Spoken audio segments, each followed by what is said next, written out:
성도 여러분 안녕하십니까? 우리 함께 기도하심으로 전도훈련학교를 시작하도록 하겠습니다. 하늘에 계신 아버지 하나님, 오늘 이렇게 좋은 날을 허락하시고 저희 새 생명으로 살아갈 수 있도록 인도하시는 은혜에 감사드립니다.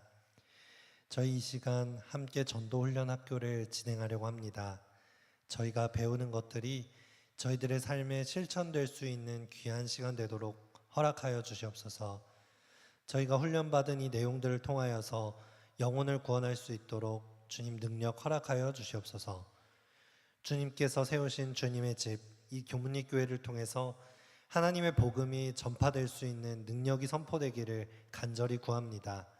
이 시간 성령 하나님 함께하여 주시고 저희 마음속에 말씀하여 주셔서 저희들이 변화되고 성장되는 귀한 시간 되도록 하여 주시옵소서.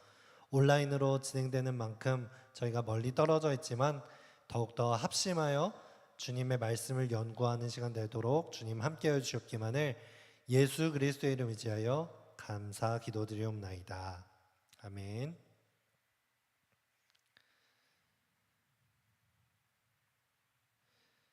성도 여러분 안녕하십니까? 오늘은 교문리교회 13주 전도훈련학교 세 번째 시간입니다. 제목은 본업 회복하기입니다. 우리는 10월달 대전도회를 앞두고 전도훈련학교를 시작했는데요. 우리가 이 과정을 하는 것은 단순히 강의를 듣고 끝나는 교육의 과정이 아닙니다. 이것은 훈련 과정입니다. 실제 우리의 행동을 변화시키고자 하는 훈련 과정이라는 것을 기억해 주시기 바랍니다.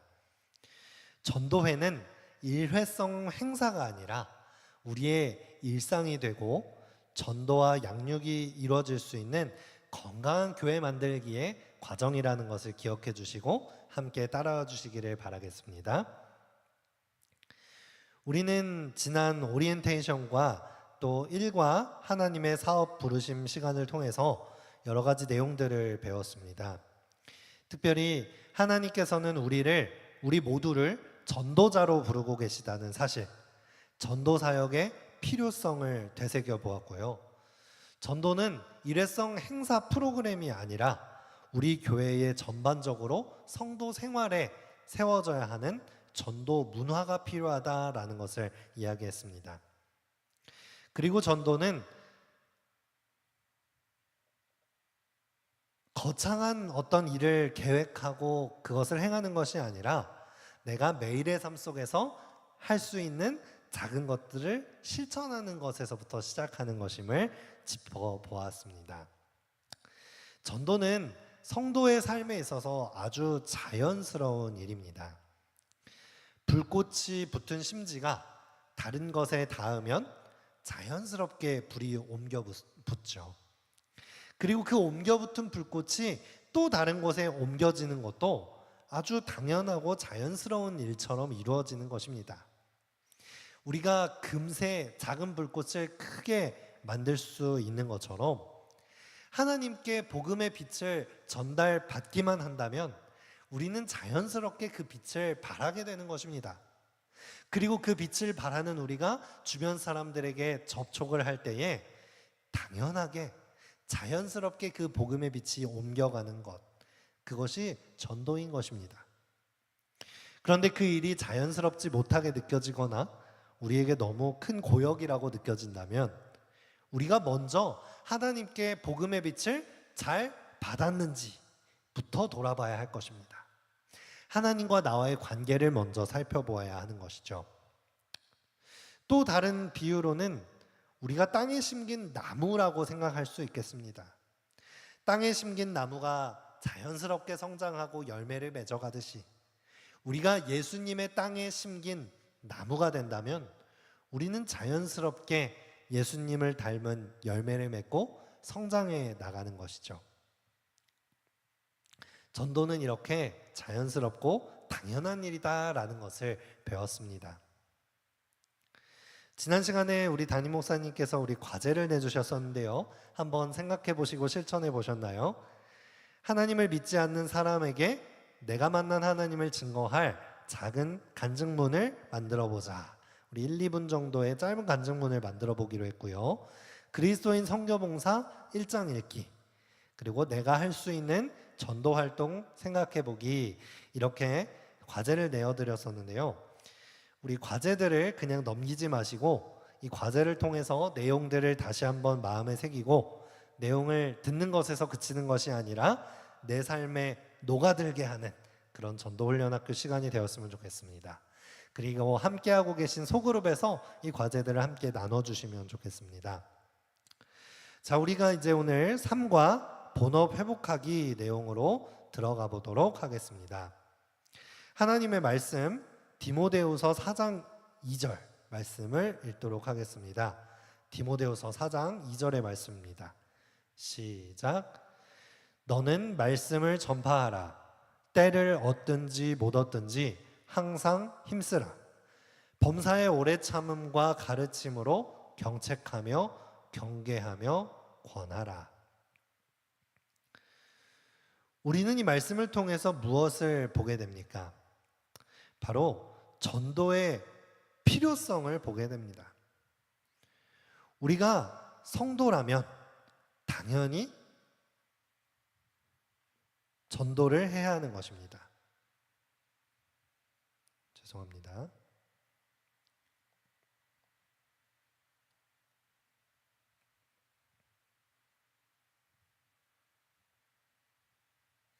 성도라면 당연히 전도를 해야 되는 전도의 필요성을 말하고 있는 것입니다.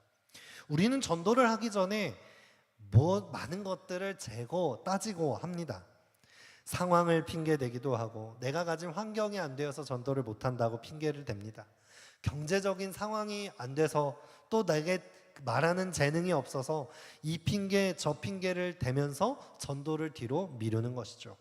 하지만 이 말씀은 우리에게 명령합니다. 때를 얻든지 못 얻든지 말씀을 전해야 한다라고 전도의 필요성을 말하는 것이죠. 우리가 앞에서 배웠던 전도의 필요성과 당위성, 이 단계를 지나서 오늘은 더 구체적인 내용으로 들어가 보려고 합니다. 우리가 예수님의 땅에 뿌리 박힌 나무라면 이제는 더 깊이 뿌리를 내려서 든든히 서는 나무가 되기 위한 내용입니다. 그것은 우리 마음속에 우선순위를 세우는 문제에 대해서 다루려고 합니다. 전도의 중요성과 전도의 필요성, 그것을 알았는데 우리에게 있어서 그렇다면 그 전도 사명이 우선순위에 어떤 위치에 가 있느냐, 그것을 생각해 보자는 것입니다. 내 할 일 다 하고 내 쉴 것 다 쉬고 남은 시간, 자투리 시간에 전도를 할 것인가? 아니면 가장 중요한 시간을 하나님께 내어드리고 나의 일상의 순간순간마다 전도를 할 것이냐라는 문제입니다. 내가 세상에서 가지고 있는 직업과 전도자로서의 사명을 가진 그리스도인으로서 어떤 우선순위를 가지고 살아가고 있느냐, 한번 고민해 보자는 것입니다. 하나님의 말씀, 사도행전 5장 42절의 말씀입니다. 저희가 날마다 성전에 있든지 집에 있든지 예수는 그리스도라 가르치기와 전도하기를 쉬지 아니하니라. 이어서 사도행전 8장 4절입니다. 그 흩어진 사람들이 두루 다니며 복음의 말씀을 전할세. 이 말씀은 예수님을 처음으로 믿기 시작한, 예수님이 승천하신 뒤에 처음으로 그리스도인 공동체를 이룬 초대교회 성도들의 삶을 그린 성경절입니다. 초대교회 성도들의 삶은 어떠했나요? 우리가 참 모본으로 배울 만한 그런 성도의 삶을 살았다고 생각합니다. 그들은 날마다 성전에 있든지 집에 있든지, 즉 언제나 어디서나 그들이 가는 곳에는 예수 그리스도의 복음이 전파되었습니다. 그들은 전도하기를 쉬지 않았다라고 기록합니다. 날마다 성전에 모여서 떡을 떼며 예배하고 또 흩어져서 그들이 받은 은혜를 나누고 복음 전하기를 쉬지 않은 것입니다. 우리들은 어떤가요? 때로 화요일, 금요일, 안식일 예배에 오는 것만으로도 내 신앙의 의무를 다했다. 그것만으로도 힘듦을 호소하고는 하는데요. 초대교인들은 그 받은 은혜가 너무나도 충만해서 매일 성전에 모여서 떡을 태고 예배하고 복음을 나눴다는 것입니다. 우리들의 삶도 이 초대교회 성도들의 삶과 비슷해질 수 있다면 참 좋겠습니다. 여러분, 만약에 바깥에 나가서 자기소개를 해야 한다고 하면 어떤 것을 소개하시겠습니까? 먼저 이름과 나이, 사는 곳 이런 것들을 소개할 것입니다. 내 가족은 어떠한지 가족관계를 소개하고 혈액형이나 MBTI 이런 것들을 말하면서 나의 성격에 대한 것을 자세하게 말할 수도 있겠습니다. 그런데 자기소개를 할 때 가장 빼놓을 수 없는 것 중에 하나가 무엇인가요?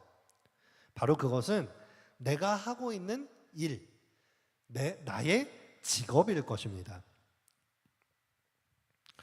네, 우리가 하고 있는 일, 그 직업은 사실 곧 나를 대변한다라고 할 수 있을 정도로 이 직업, 일은 내 삶의 큰 부분을 차지하고 있습니다.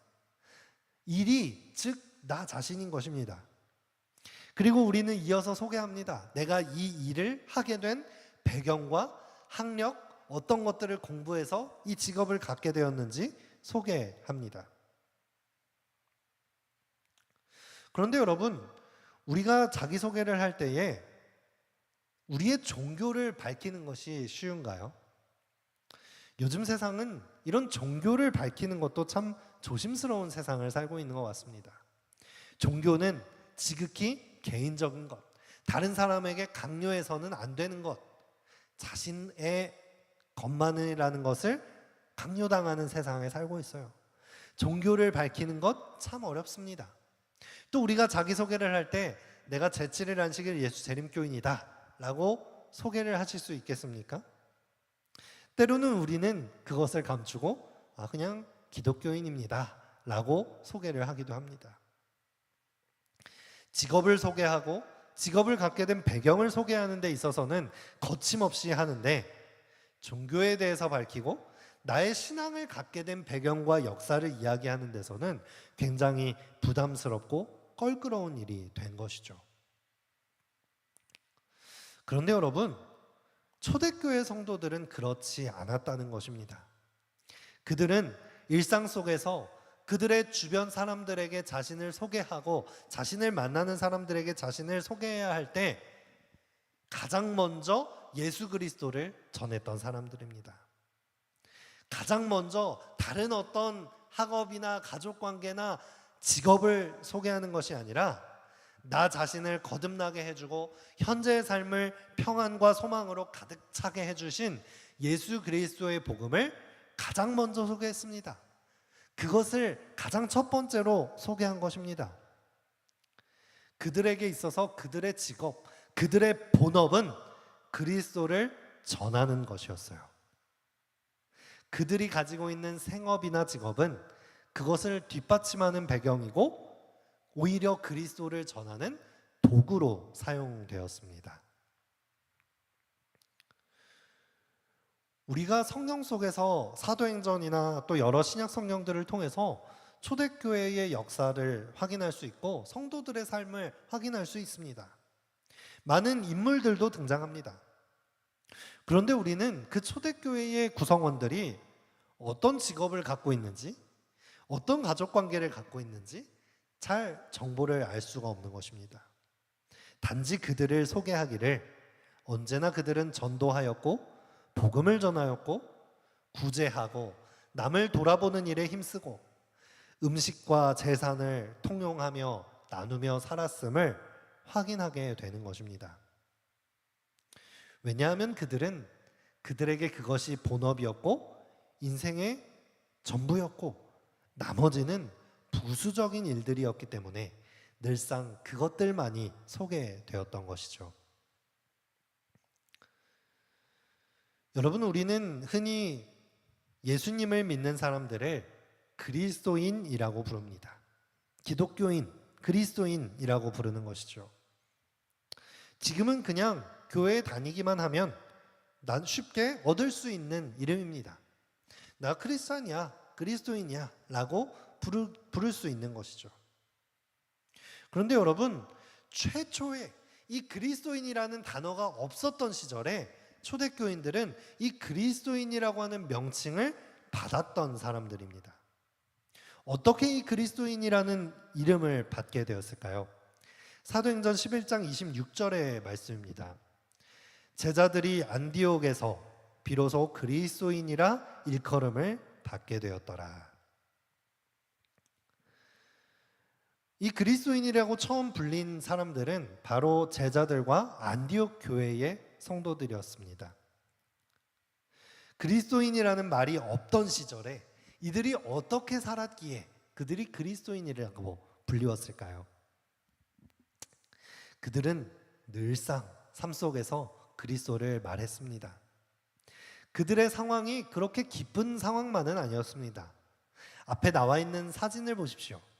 저 사진은 안디옥 교회의 모습이라고 합니다. 안디옥 교회는 우리가 생각하는 멋진 그런 부흥하는 초대교회의 모습이 아니었습니다. 멋들어진 건물이나 평안하게 예배드릴 수 있는 환경이 아니라 산속 동굴을 깎아서 만든 공간이었어요. 왜 그랬을까요? 그들은 예수님을 믿고 예수님을 전파한다는 이유만으로 사회에서 쫓겨나고 핍박받게 된 것입니다. 그리고 동굴 속에서 기거하고 예배하며 살 수밖에 없었는데도 불구하고 그들은 그리스도를 원망하고 하나님을 원망한 것이 아니라 늘상 예배하고 다시 시내로 들어가 그리스도를 전하고 그리스도의 사랑을 말하는 그런 사람들이었습니다. 사람들은 이들을 보면서 새롭게 생겨난 부류의 사람들이라고 생각했습니다. 예수 그리스도를 믿고 그 그리스도를 말하는 사람들, 즉 그리스도인이라는 이름을 부르게 된 것이죠. 그 당시 그리스도인들은 교회를 다니고 있기 때문에 그냥 얻어진 것이 아니라 말 그대로 그들의 삶과 그들의 본업이 그리스도를 증거하는 일이 되었기 때문에 다른 사람들이 보기에도 그들을 부를 수 있는 말이 그리스도인이었기 때문에 그렇게 불리웠던 것입니다. 여러분, 우리들은 그리스도인처럼 살고 계십니까? 그 이름에 걸맞게 살고 계시나요? 우리의 주위 사람들이 보기에 우리를 그리스도인이라고 부르기에 부끄러움이 없는 그런 삶을 살게 되었으면 좋겠습니다. 그만큼 그들의 삶에 전도의 우선순위가 정확히 서 있었다는 것이겠죠. 기독교 서적 중에 IVP에서 출간한 1세기 그리스도인 시리즈가 있습니다. 이 책을 여러분들에게 좀 추천하고 소개하고 싶은데요. 그렇게 두껍지 않습니다. 짧은 이야기 형식으로 된 책인데 이 세 권의 책을 함께 소그룹에서 읽어보셔도 좋을 것 같습니다. 1세기 그리스도인 하루 이야기, 1세기 그리스도인의 선교 이야기, 1세기 교회 예배 이야기라는 이 세 권의 책인데요. 이 시리즈는 이 로버트 뱅크스라고 하는 역사신학자가 1세기 로마 시대의 역사의 사료들을 기반으로 하여서 그 사실적인 역사적 기반으로 하여 그 당시를 살아가던 그리스도인의 생활과 교회의 모습들을 이야기 형식으로 써놓은 책입니다. 이 책들을 보면 그들의 삶의 정황이 아주 생생하게 그려지는데요. 그들의 예배의 모습은 우리의 지금의 모습처럼 어떤 형식이나 프로그램을 갖춘 모습이 아니었습니다. 그들에게는 어떤 형식이 중요한 것이 아니었어요. 하루 일과가 마쳐질 때면 자연스럽게 그들은 누가 먼저라 할 거 없이 교회로 모였습니다. 때로는 가정을 내어준 그 가정 집으로 모였습니다. 각자가 준비해온 음식을 내어놓고 나누며 자연스럽게 그들은 복음을 전한 경험을 이야기 나누었습니다. 그리고 그날 예수님을 전하고 예수님을 전하고 만나게 된 새로운 구도자를 데려와서 간증을 나누었습니다. 새로운 사람들을 환영하고 구제하며 그들이 만난 하나님을 자연스럽게 증거하는 것이 그들의 예배였습니다. 군인인 사람들도, 귀족인 사람들도, 노예 출신인 사람들도 이 교회 안에서는 이 계급들이 모두 철폐되었고 그리스도 안에서 하나가 되는 그런 뜨거운 사랑을 경험하였던 것입니다. 교회에 온 사람이라면 누구나 예수 그리스도를 발견했고 다시 흩어져서 각자 있는 곳에서 그리스도를 증거하는 일이 계속해서 반복되었던 것입니다. 사도행적에서 초대교회 성도들을 이렇게 소개합니다. 복음으로 계심한 사람들은 한 마음과 한 뜻이 되었다. 그들은 하나의 공통된 관심, 곧 그들에게 위임된 사명을 성공적으로 완수하는 일로 마음이 가득 차서 탐심이 자리 잡을 여지가 없었다. 형제들과 저희가 지지한 사업에 대한 사랑이 그들의 돈과 소유물에 대한 애착보다 훨씬 더 컸다. 그들의 행위로 보아 그들은 사람들의 영혼을 세상 재물보다 더욱 가치 있게 여긴다는 것이 분명하였다. 여러분, 성도들의 마음이 무엇으로 한마음 한뜻이 되었습니까? 그들에게 위임된 사명을 성공적으로 완수하는 일로 마음이 하나가 되었습니다. 복음 전도 사역으로 그들은 똘똘 뭉친 것입니다. 그리고 그들의 삶 속에 우선순위가 정확히 잡혀 있었다는 것을 볼 수 있습니다.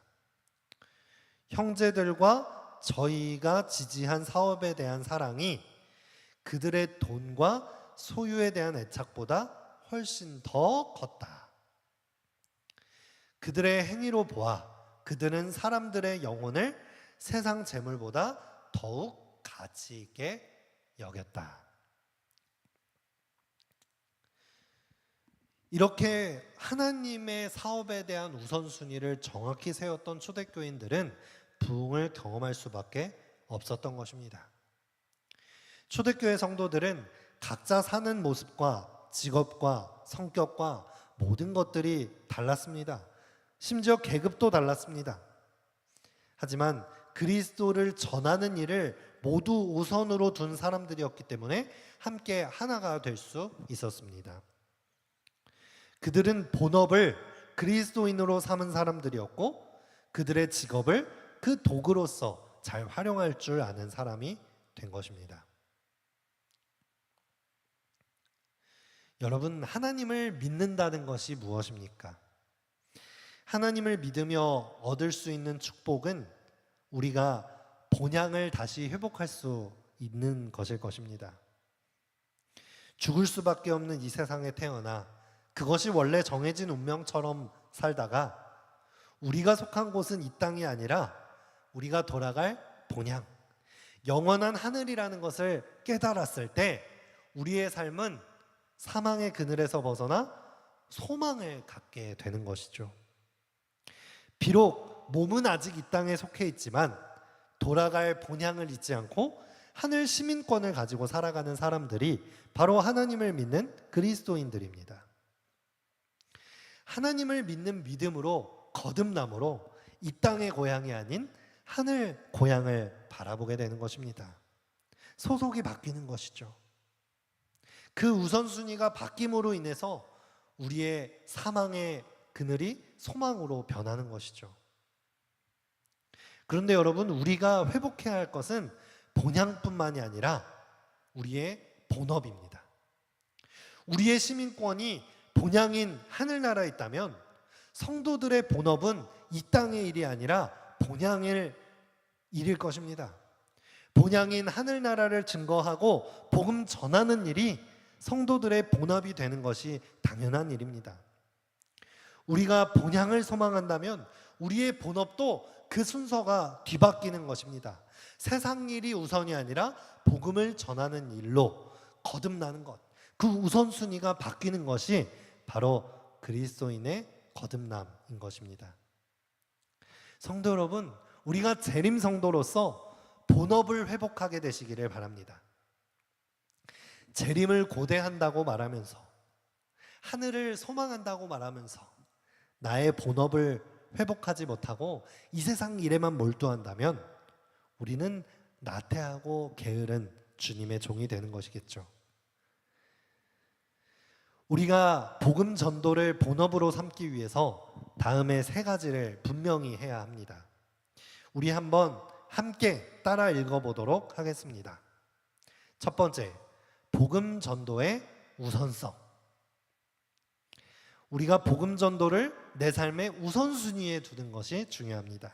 두 번째, 복음 전도의 체질화, 생활화. 복음 전도는 일부러 계획해서 따로 수행해야 하는 특별한 행사가 아니라 내 삶과 일치되는 나의 본업이 되는 것입니다. 세 번째, 모든 일을 복음 전도와 연결하는 것. 모든 일을 복음 전도와 연결하는 것입니다. 우리가 본업을 회복하고 그 우선순위를 바꾸면 우리가 살아가는 삶의 모습이나 형태, 패턴은 겉으로 보기에는 똑같을 수 있습니다. 우리가 살아가는 모습이 특별하게 바뀌는 것이 아니에요. 하지만 그 마음속에 동기와 목적이 바뀌게 됩니다. 우리가 매일 아침 일어나서 산책하고 정기적으로 운동을 하고 있다면 그 일을 하면 됩니다. 그런데 그 운동을 해서 건강해지는 것이 본업이 아니라 복음을 전하는 것이 나의 본업이 된다면 운동을 하러 오고 가는 것이 그저 내 건강만을 위한 것이 아니라 내가 운동을 하며 만나는 사람들에게 복음을 전할 기회를 찾게 되고 복음이 필요한 사람을 찾게 되는 것입니다. 건강을 잃고 아파하는 사람에게 하나님의 건강 소식을 들고 가게 되는 것이죠. 내가 매일 무언가를 구매하고 매일같이 이용하는 가게들이 있을 것입니다. 우리가 세상 일을 본업으로 한다면 무언가를 구매하고 사용하는 것에만 목적을 둘 것입니다. 하지만 우리의 본업이 바뀐다면 내가 정기적으로 만나는 점원들 중에 복음을 만나지 못하여 죽어가는 영혼이 있다면 그 사랑을, 그 복음을 전하기 위한 그 영혼이 없는가 살피게 되는 것이죠. 명절이 되고 휴가철이 되어서 가족들과 함께 여행을 갈 때에도 단순히 휴양이나 오락이 주된 목적이 아니라 가족들 중에도 내가 미처 살피지 못한 기도의 제목들이 있지 않은지, 복음이 필요한 가족들에게 어떻게 사랑을 나눠줄까, 그것이 주된 목적이 되는 것입니다. 더 나아가서 나를 대변하고 있는 나의 직업, 매일같이 출퇴근하는 나의 직장, 나의 영향력이 끼쳐지고 있는 나의 삶의 일터에서도 월급을 타는 것이 본업이 아니라 내가 만나는 일터에서 만나는 사람들, 그리고 나의 직업을 통해서 끼치는 영향력을 단순히 경제적인 이득을 위해서만 쓰는 것이 아니라 더욱더 하나님의 축복을 전해줄 수 있는 복음의 통로요, 도구로서 사용할 수 있는 목적과 동기를 갖게 되는 것입니다. 여러분, 우리는 전도를 하기 위해서 특별한 행사나 사업을 계획하고 그것에 동참하는 것만이 전도라고 생각하지 말게 되시기를 바랍니다.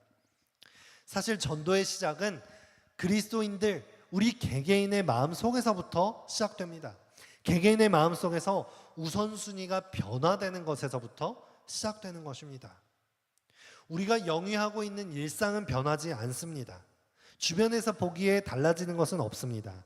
하지만 그 삶을 살아가고 있는 내 마음속, 번향을 소망하고 있는 이 그리스도인의 삶 속에서 본업을 회복하고자 하는 마음을 가졌을 때 바로 그곳에서 전도가 일어나는 것입니다. 제가 목사가 되기 위해서 목회 시험을 볼 때에 그 당시 선교부장님께서 면접 질문을 하셨습니다. 그 면접 질문이 아직까지도 마음속에 남아있는데요. 그 질문은 이렇습니다. 목회자로서 방문을 하거나 목회를 위하여 사람을 만나는 일 말고 만나는 사람이 누가 있습니까? 이웃 사람 방명서로서 전도를 할 경험이 있느냐라고 물었습니다. 저는 이런저런 대답을 하였습니다. 제가 만나는 사람들, 방문했던 것들을 말했는데 그것들은 다 목회를 위한 일이 아니냐, 의무적으로 해야만 하는 일이 아니었느냐라고 반문하셨습니다. 동네 주민으로서 반바지를 입고 동네에 나갔을 때 마주친 이웃들에게 지역 사회에서 나는 어떤 이웃인지를 물으셨습니다. 물론 목회자인 사람들은 직업적으로도 하나님의 복음을 전할 수밖에 없는 것이지만 그런 의무감으로 하는 일들로 그리스도인으로서 제 개인의 일상 속에서 해야 하는 그리스도인의 본업을 까먹지 말라고 하는 귀한 교훈이 담긴 그런 면접 질문이었습니다. 선교부장님께서는 좋은 목회자가 되되 그리스도인으로서의 기쁨을 잊어버리지 말라고 말씀해 주셨습니다. 저는 일부러 체인점 큰 빵집보다 우리 교회 옆 사택 옆에 있는 동네 빵집을 갈 때가 있습니다.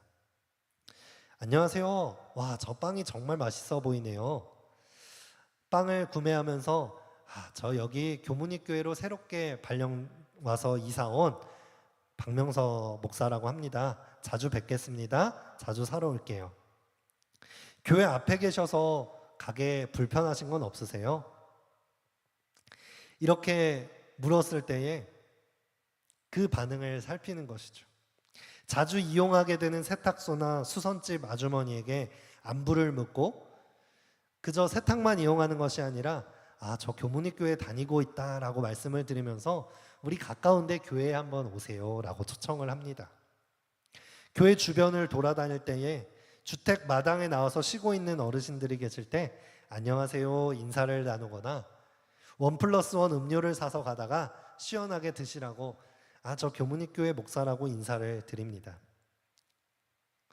그런데 이렇게 인사를 나눴을 때에 아마 우리 교회 성도님들께서도 이런 본업에 충실하셨던 것 같습니다. 주변 가게들에서도 교문입교회가 참 좋은 교회인 것 같습니다.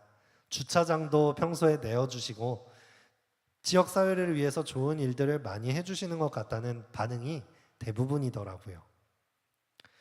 주변 이웃들에게 이렇게 인정받는 교회라는 사실은 정말 마음이 기뻐지는 일이 아닐 수 없습니다. 이웃에게 인정받는 교회, 정말 좋은 교회 아니겠습니까? 사랑하는 성도 여러분, 우리의 일상생활 속에서 복음 전도는 어떤 위치에 놓여 있습니까? 우리의 교제는 우리들에게 이렇게 질문하고 있습니다. 우리의 일상 속에서 우리의 본업인 복음 전도가 우선순위를 회복하고 그 우선순위를 차지하게 되시기를 바라겠습니다. 예수님께서 이 땅에 오셔서 전도하는 것이 본업이셨던 것처럼 예수 그리스도를 따르는 우리들의 본업도 복음을 전도하는 것입니다. 우리 함께 따라해 볼까요? 예수님의 본업이 복음 전도이셨기 때문에 우리의 본업도 복음 전도입니다. 예수님의 본업이 복음 전도이셨기 때문에 우리의 본업도 복음 전도입니다. 여러분, 우리의 본업을 회복하게 되시기를 바라겠습니다. 오늘 다음 주에 드릴 과제입니다. 그리스도인 선교봉사 2장을 함께 읽어 나가겠습니다. 그리고 나의 직업을 통하여 내가 일상에서 끼치는 영향력을 통하여 복음을 전할 수 있는 방법을 생각해 보기. 이것이 과제인데요. 한번 생각해 보고 자신의 소그룹과 함께 나눠볼 수 있는 시간을 가지면 감사하겠습니다. 우리 함께 기도로서 이 시간을 마치겠습니다. 하늘에 계신 우리들의 아버지 하나님, 저희를 이 죄악 세상에서 살다가 죽음으로 인생을 마치게 하지 않으시고 돌아갈 본향에 대한 소망을 주시니 감사합니다. 저희를 하늘 백성으로 삼아주신 은혜를 힘입고 이 땅에 살아갈 때에 저희들이 본업을 회복하여 참된 성도로 살아갈 수 있는 믿음 허락하여 주시옵소서. 저희들은 이런저런 핑계를 대면서 전도를 게을리하고 뒤로 미루고 나는 할 수 없는 것이라고 생각할 때가 많습니다. 하지만 우리의 본업을 회복하여 일상 속에서 늘 하나님의 사랑을 전할 수 있는 우리 모두가 될 수 있도록 하여 주시옵소서. 우리를 죄에서 구원하신 예수 그리스도의 이름을 의지하여 간절히 기도드리옵나이다. 아멘. 감사합니다.